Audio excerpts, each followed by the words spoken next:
Faut-il toujours être un rêveur idéaliste pour échapper au déterminisme d'un monde matérialiste? Il y a des gens différents dans le monde, les gens qui sont déterministes et les gens qui ne sont pas déterministes. La plupart des gens ont leur forme propre d'idéalisme. Quelques gens utilisent l'idéalisme pour échapper au destin, comme Candide et Chevalier. Ils croient qu'ils peuvent sculpter leur vie, mais les autres, comme Pangloss et Martin, pensent qu'il y a un grand destin. Chevalier et Candide sont très similaires. Les deux croient qu'ils peuvent contrôler leur destin. Cette idée fait plaisir à Candide et Chevalier. Ils sont tristes quand ils pensent au destin, mais puisqu'ils ne sont pas déterministes, leur idéalisme est contextuel. Candide et Chevalier essaient de contrôler leur destin. Ils sont heureux quand ils réussissent et ils sont tristes quand ils ne réussissent pas. Chevalier utilise l'optimisme pour se convaincre des actions. Il veut croire que Manon l'aime et il réussit pour un peu. Encore quand son père kidnappe Chevalier dit que le résultat de ma médication fut de me persuader que j'avais été aperçu dans les rues de Paris par quelques personnes de connaissance qui en avaient donné avis à mon père. Ici, il est idéaliste, mais quand il apprend que Manon n'est pas loyale, il dit que je n'ai pas la force de soutenir plus longtemps un discours dont chaque mot m'avait percé le cœur. Donc, quand la situation est mal, il perd son idéalisme, mais il retrouve ça quand il décide de contrôler sa vie encore. Candide est très similaire, mais il aime la volonté libre encore plus. Il agit pour changer son destin. J'ai délivré un grand péril ces deux pauvres créatures. Si j'ai commis un péché en tuant un inquisiteur et un jésuite, et je l'ai bien réparé en sauvant la vie à deux filles. Candide croit qu'il peut corriger ses péchés. S'il croyait en les péchés, alors devrait-il religieux? Si oui, il contredit lui-même parce que le Dieu peut pardonner les péchés. Il continue.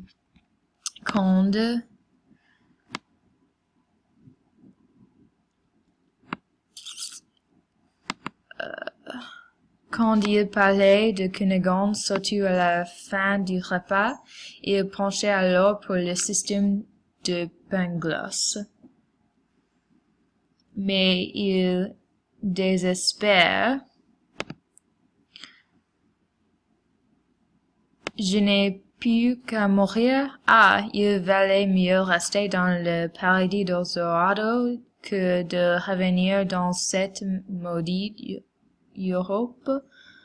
Que vous avez raison, mon cher Martin, tu n'es qu'illusion et calamité. Candide semble un peu inconsistante. Il change d'un extrême à l'autre. Candide et Chevalier sont idéalistes quand ils sont heureux seulement. Il y a une autre contradiction. Il dit qu'ils peuvent contrôler ses vies, mais ils ne peuvent pas contrôler ses émotions. La vie est arrivée aux eux, la vie contrôle leur attitude. Ils ne contrôlent pas leur attitude, mais Pangloss, qui aime le destin, contrôle son attitude plus. Il est le seul personnage qui est toujours idéaliste. Pangloss est le seul personnage qui aime le destin. Il est toujours idéaliste et quelques gens disent qu'il ignore la réalité, mais il est le contraire. Il améliore la réalité. Il dit que mais Pangloss les consola en les assurant que les choses ne pouvaient être autrement. Car dit-il, tout ceci est ce qu'il y a de mieux. Pangloss croit qu'il y a un grand destin parce que si quelque chose passait, il est en partie du plan. Et aussi, il dit que tous les événements sont enchaînés dans les meilleurs mondes possibles. L'idéalisme de Pangloss peut-être le sauve. Aucun des personnages a la chance comme ça. Pangloss est guéri de la syphilis et il survit. Après, il est pendu. Il dit que on ne pouvait pas être plus mal pendu que l'avait été l'exécuteur des autres œuvres de la Sainte Inquisition, lesquelles étaient sous diacre brûlés à la vérité des gens d'un mauvais, mais ils n'étaient accoutumés à peindre. Et la corde était moulée et glissait mal et fut mal nouée. Est-ce que Pangloss croit en son idéalisme ou est-ce qu'il utilise son idéalisme pour échapper à la réalité? Nous ne savons pas. Quelques gens disent que l'idéalisme crée la déception, mais comme la phrase « c'est mieux d'avoir aimé et perdu que de n'avoir jamais aimé du tout » par Tennyson. Encore si Pangloss ne pense pas le destin est vrai, il est mieux que on est optimiste que vivre une vie sans espoir.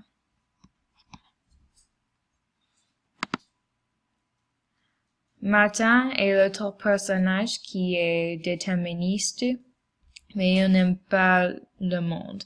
Martin n'a pas d'idéalisme et Candide dit « Mais à quelle fin ce monde a-t-il donc été formé? » « Pour nous faire enrager, répondit Martin.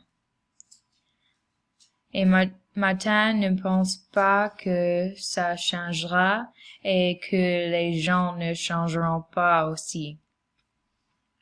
Si les éperviers ont toujours eu le même caractère, pourquoi voulez-vous les hommes aient changé le leur? Martin n'a pas d'espoir pour la humanité, c'est le contraire de l'attitude de Pangloss. Martin toujours attend le pire, donc il n'est pas surpris quand quelque chose de mauvais se passe. Il dit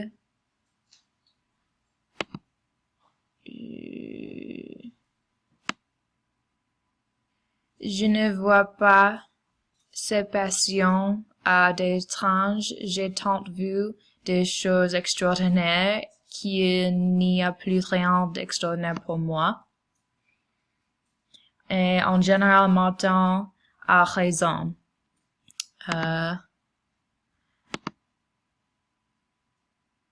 Martin. Okay.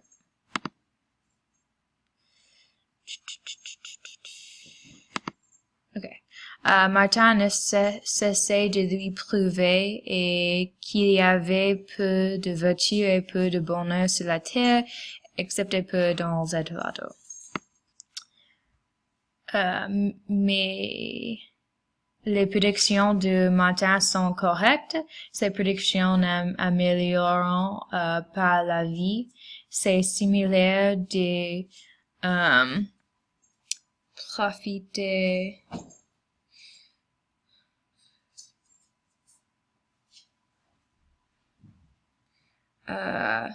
de pyjamillion. Par exemple, Martin surtout conclut que l'homme était né pour vivre dans les convulsions de l'inquiétude ou dans la lethargie de l'ennui. Donc, il est plus probable que Martin vivra une vie anxieuse s'il pense qu'il doit. Son point de vue contredit son but. Il attend le pire, donc il n'est pas déçu, mais cette idée ne crée pas une vie heureuse.